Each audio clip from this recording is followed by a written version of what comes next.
Hi everyone, I am back for another review, and I am going to be reviewing Obsession. It's from 1976 and is directed by Brian De Palma. It stars Cliff Robertson and Genevieve Buchhold. Cliff Robertson, I remember, who played Peter Parker's uncle in, I believe, the first Tobey Maguire Spider-Man. That's how I know his work.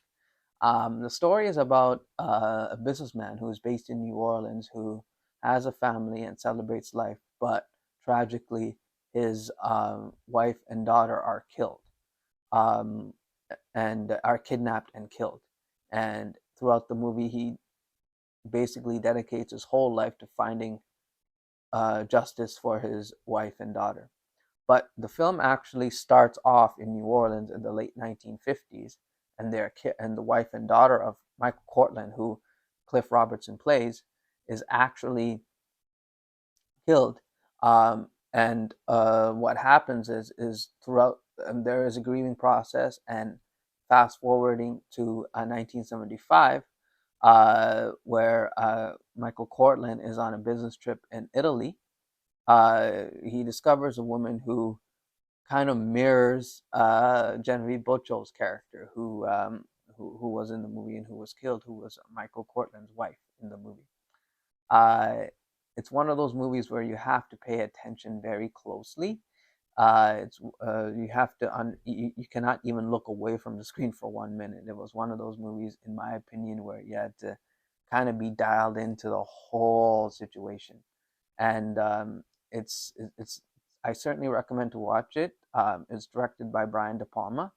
Brian De Palma is someone that directed a lot of thrillers and suspense and those sort of movies, and it's one of those movies where even if you get up for a second, you can miss a key element in it. So basically, Cliff Robertson plays Michael Cortland, who dedicates his life to finding justice for his wife and daughter. But also at the same time, there are a lot of twists and turns, and you have to pay close attention. At the end of the movie, there is a huge twist.